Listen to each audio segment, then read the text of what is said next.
Hi, I'm going to read a few poems. These poems, I'm going to read four poems. They've all appeared in Compendium, The Kitchen Sink in previous publications, but I thought I'd read them out loud and I'll reproduce the text below the video. Um, so let's move on. I don't want to take too much time because it takes a long time for these videos to duplicate on the site. Um, This first one's called Houses Hold On to Secrets.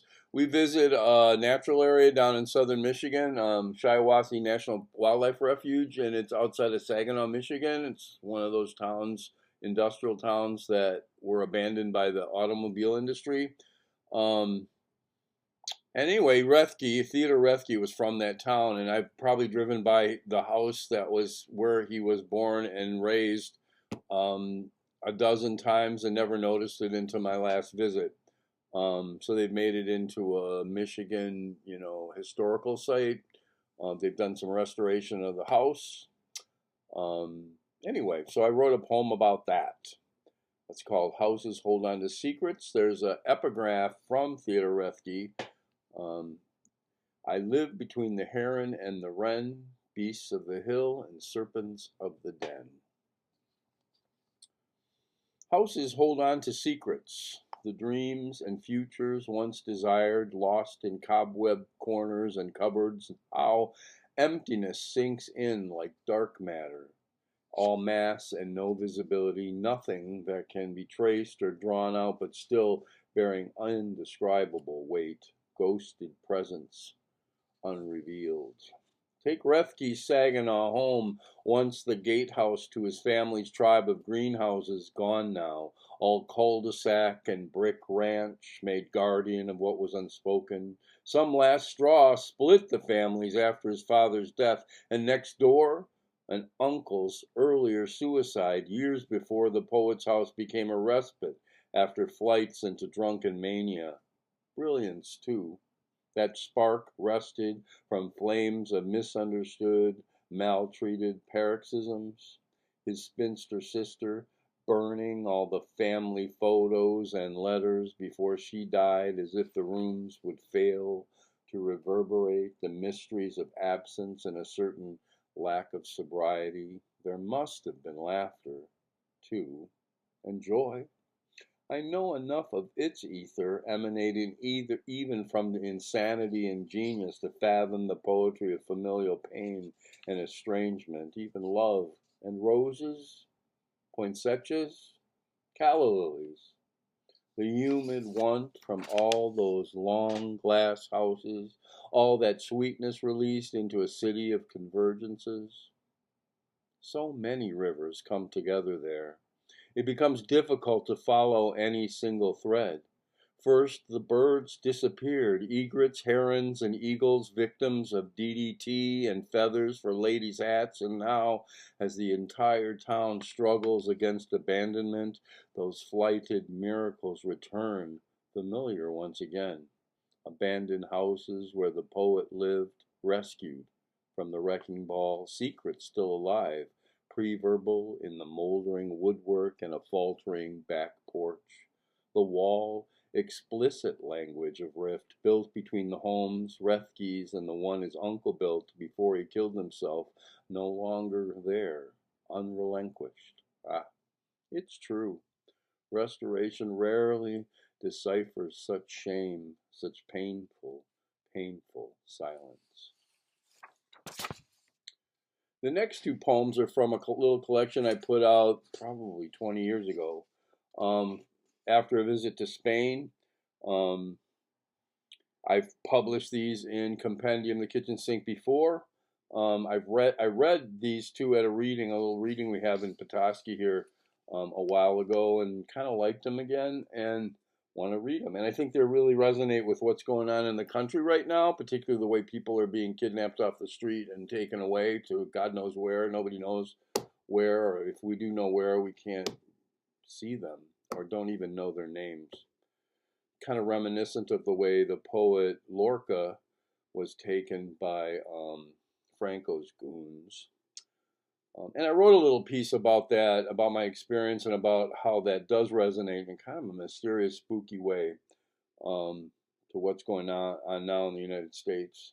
Anyway, this first one's in the voice of a Moor from Cordoba, testimony of a Moor from Cordoba, kind of it remembers the way the Catholic monarchs, Isabella and Ferdinand, shoved out all the Moorish people from the Iberian Peninsula and then started the Spanish Inquisition. This is called The Catholic Monarchs Always Lie, testimony of a Moor from Cordoba. Until they are dead, they will tell you to bring your tables and your tools and your ways of making bread, and then their sons will expel you. Or worse, will slit your throat to keep you from repeating the ways of heaven. The rain will go on in the narrow, white streets by the last synagogue and the remains of our bridges. We sang. I came into the house.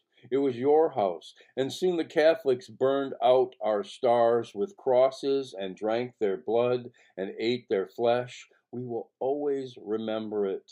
Our nightmares are full of that night.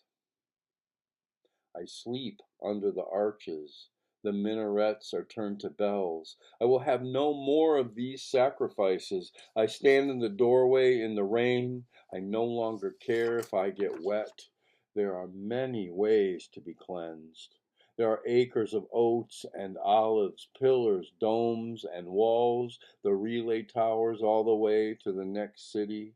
The Catholics have cursed the blood of our fruit. I am standing in arches of doorways waiting in the rain. Sometime it will be my time to die. I cannot stay here until all the rooftops are turned to crosses and wine. I have almost forgotten the language. How far is it to the sea, and how long until I come into the last desert? This next one was written after a visit to Lorca's home, actually the house where Lorca's ICE agents came and took him away. This is called I Was Not Home When They Came for You. I was not home when they came for you. I had not yet arrived. I sat on a bench before your empty house. I cried on the bench under your palms. I saw the shutters flap. I found the scraps with poems in your thick hand. I was not home when they came for you, but I leapt up when someone told me they had taken you. Women sang somewhere, a single repeated phrase, and the wind slammed the door, the wind upon which I had not yet been born. I could not stop them. I had a long journey before I could reach you, and then you were gone. I have your letters. I startled awake with the night terrors once more. I held your mask in my red hands. In my green dreams, I had the terrors at night again before they called me, before I was told, he is gone. They have taken him. He is not here. I could do nothing. The house was empty when I finally arrived, the kitchen full of bees and flies, and the last of the meat still waiting, the piano undone, bloodied. No one would greet me. I was not even an idea in the sun. Now I am so large next to you, but not large enough to have stopped them. I might have stopped them had I been born. I stand here in your empty yard crying. I do not understand your language. I do not understand the words they used to tell me you are gone. I do not understand. The birds are shrill. The windows slam. They bring me in to show me you are no longer at home. They have taken you. I am lost, crying, because I am too late. I had no home. The infinite pebble had not yet broken into cosmos for me. My mother was a child studying the mandolin. My father sold honey in the streets. Now I am here crying in your garden, wetting the many-colored tiles of your floors. I have touched your desk. In my weeping dream, the papers have torn, the papers are flying into the room, the poems are born, yes, born, the poems, and I am here, too late to keep you away from them, but still, I have come. This last one is a very short little poem I wrote on a camping trip. I also published this in compendium before, just probably a few months ago. It's kind of brand new poem. It's very short. Everything stills. The silky water mirrors the moving sky. Mumbling from the big lake, dark shadows brew above a pine horizon. Everything stills. A chill presses down over the water. Something approaches.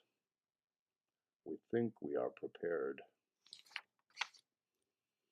Have a great day. We'll see you later.